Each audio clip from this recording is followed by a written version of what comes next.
Respected headmaster प्रकाश और प्यारे बच्चों, good morning. Good morning sir. प्यारे बच्चों, क्या हाल चाल है? ठीक हो? Yes sir. आज कौन सा दिन है? साइबर जागरूकता दिवस। Very good. हमारे बच्चों को पूरी तरह से इल्म है कि आज जो है वो साइबर जागरूकता दिवस है ना।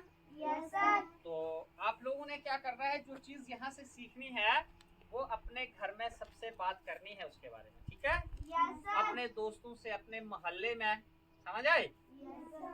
तो आपने क्या करना है, इस मैसेज को दूर दूर तक फैलाना है ताकि किसी भी बंदे के साथ कोई फ्रॉड ना हो, ठीक है? तो यस सर। आज का जो हमारा टॉपिक है वो है online banking fraud, credit debit card skimming fraud, dos down dos of cyber safety, OTP fraud, ठीक है? Yes sir. तो इसमें से हम डिस्कस करेंगे ऑनलाइन बैंकिंग फ्रॉड क्या होता है, ठीक है? Yes sir. तो आप लोग देखते हैं हमें तरह तरह के मैसेजेस आते हैं, आपके बैंक अकाउंट में इतना पैसा क्रेडिट हो गया, ठीक है? Yes sir. कोई फोन करता है जी, गलती से आपके अकाउंट में पैसा आ गया है जी, उसको वापस कर दीजिए, ठीक है? Yes sir. इस तरह के बहुत सारे क्राइम्स होते हैं, ठीक है? Yes sir. बेसिकली वो पैसा आपके अकाउंट में आया नहीं होता, वो सारा फेक मैसेज होता है, ठीक है? Yes sir. और वो जो फेक मैसेज करने वाला होता है वो इतना शातिर होता है, वो बोलता है जी मेरा जो बाप था या मेरा भाई था वो हॉस्पिटल में एडमिट है और मैं उसके अकाउंट में पैसे ट्रांसफर कर दिया था और गलती से आपके अकाउंट में पैसे ट्रांसफर हो गए और आप इमीडिएटली ये पैसा जो है वो वापस कर दीजिए।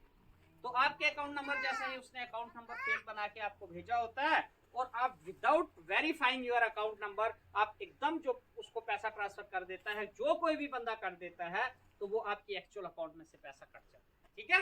यस इस सर। तरह का फ्रॉड जो है वो भी फ्रॉड होता है। और फिर इसके अलावा और क्या है, आप जो हमारा वो है ऐप, कौन सा स्टोर होता है? प्ले स्टोर होता है, जहां से हम एप्स डाउनलोड करते हैं। वहां देखेंगे आप बहुत सारी लोन एप्लीकेशंस होती है, ठीक है? उनको अगर आप अपने फोन में इंस्टॉल कर देते हो तो वो लोन एप्लीकेशंस क्या करती हैं, आपसे असेस मांगती है। सबसे पहले योर कॉन्टेक्ट जितने भी है उसका परमिशन मांगती हैं, फिर उसके बाद आपकी गैलरी जो है उसकी परमिशन मांग लेते हैं, फिर उसके बाद आपकी लोकेशन की परमिशन मांग लेते हैं। उससे उनको आपके पूरे कॉन्टेक्ट नंबर मिल जाते हैं, आपके फोटो मिल जाते हैं और आप किस मोबाइल का इस्तेमाल कर रहे हैं और कहां से इस्तेमाल कर रहे हैं वो पूरी लोकेशन जो है उन जो फ्रॉड करने वाले हैं उनके पास चली जाती है। तो बच्चे अक्सर जो हैं वो सोचते हैं 5-10 हजार का लोन हमें मिल जाएगा तो हम इससे एक और छोटा सा मोबाइल ले लेंगे या कुछ ऐसी चीज ले लेंगे, तो वो आपको दस्ती तभी वो आपको जरूर आपको वो दे देंगे, लोन दे देंगे। लेकिन 10-15 दिन के बाद अगर आप उन्होंने आपको 10,000 का लोन दिया है तो 15 दिन के बाद वो आपको फोन करने शुरू हो जाएंगे कि हमें 10,000 का 15 दे दो। तो आप बोलेंगे भाई मैंने अभी 10 लोन लिया था, अभी कैसे दे दूं? तो फिर वो उन्होंने जो कांटेक्ट आपके स्कैन किए होंगे, अपने पास लिए होंगे, तो अपने नजदीकी रिश्तेदारों को फोन करने शुरू हो जाएंगे, जी आपके फलाने बंदे ने इतना लोन लिया था, आपको हमारे पैसे नहीं दे रहा है, और डेली आपको हरास करेंगे, ठीक है? तो इस तरह से आपने उन फ्रॉडस्टर जो फ्रॉड एप्स हैं उनको अपने फोन में इंस्टॉल नहीं करना है और उनसे बचे रहना है। आरबीआई की गाइडलाइंस होती हैं, जो भी पढ़े लिखे लोग हैं घर में या जो भी हैं, आपने आरबीआई की गाइडलाइंस पढ़नी है। जो जो एप्स उनके साथ रजिस्टर्ड हैं रिजर्व बैंक ऑफ इंडिया के साथ, अक्सर उन्हीं ऐप से आपने लोन लेना है। अगर किसी को जरूरत पड़ती है तो ऐसे जितनी भी चाइनीज या कहीं दूसरी बाहर की एप्स हैं उनसे आपने लोन नहीं लेना है, वो आपको किसी तरह से भी क्या कर सकते हैं, चूना लगा सकते हैं, ठीक है? तो इस तरह से पैसा किसको प्यारा नहीं होता है ना? तो और बड़े सारे लुभावने जो हैं आपको मैसेजेस आ जाएंगे, खासकर स्टूडेंट्स को मैसेजेस आते हैं जॉब अपॉर्चुनिटीज के बारे में, आपको नौकरी दे दी जाएगी, आप हमारी कंपनी में ज्वाइन कर दीजिए, ठीक है?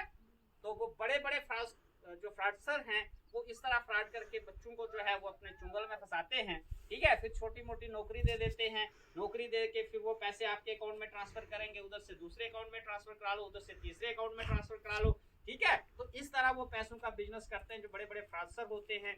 और फिर क्या होता है कि जब उनको कोई रेड पड़ती है तो बेचारे जो इनोसेंट स्टूडेंट्स जो बच्चे होते हैं वो उसकी जद में आ जाते हैं। तो इस तरह क्या करना है, आप लोगों ने ऐसे फ्रॉडों से बचे रहना।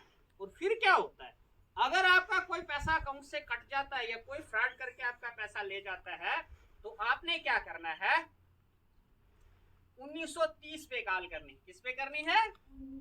1930। ये नंबर आपने याद रखना है, 1930 पे जब आप कॉल करेंगे तो जिस बंदे का ने आपका पैसा जो है वो निकाला है आपके अकाउंट से, अगर वो तभी तभी उसी अकाउंट में पड़ा है तो वो पैसा वहीं फ्रीज हो जाएगा और उसकी संभावना है कि आपका पैसा जो है वो रिकवर हो सकता है। अगर वो उससे पैसा निकाल गया है तो देन ये है कि फिर प्रॉब्लम हो सकती है, लेकिन बड़ी सारी ये रहता है कि आपका पैसा जो है वहां से वापस हो सकता है। समझ आए? तो इसी तरह से आपने सावधान रहना है कि जो अपनी इंफॉर्मेशन है, पर्सनल डिटेल्स किसी के साथ शेयर नहीं करनी है। ओटीपी नंबर आपने किसी को शेयर नहीं करना है। कोई भी बैंक आपको फोन करके कभी नहीं बोलता है कि आप हमें अपना ओटीपी नंबर दीजिए, ठीक है? समझ आई? अगर कोई बैंक से आपको कोई कस्टमर केयर वाला भी आपको फोन करता है, रियली कस्टमर केयर वाला होगा, वो कभी आपको ओटीपी नहीं पूछेगा, ठीक है? समझ आई? ओटीपी होता है वन टाइम पासवर्ड। जो वन टाइम पासवर्ड होता है वो आपने किसी को नहीं बताना है, ठीक है? और खासकर छोटे बच्चों ने जो है अपने पेरेंट्स के डेबिट कार्ड, क्रेडिट कार्ड, जितना भी ये बैंकिंग के रिलेटेड जो मसला है उसको आपने छेड़छाड़ नहीं करनी है, ठीक है? आपने कोई ऑनलाइन गेम नहीं खरीदनी है, कोई कुछ नहीं करना है। पेरेंट्स के जितने भी इलेक्ट्रॉनिक जो भी वो इस्तेमाल करते हैं लेन देन, तो छोटे बच्चों ने उसके साथ छेड़खानी नहीं करनी है, ठीक है? तो आप लोगों को समझ आ गई चीज? Very good. तो आपने क्या करना है, इसको अपने मोहल्ले में हर बंदे के साथ ये चीज जो है डिस्कस करनी है और इस इंफॉर्मेशन को इतना फैलाना है कि ये जो फ्रॉड करने वाले लोग हैं ये हमारे साथ फ्रॉड ना कर सकें, ठीक है? Thank you.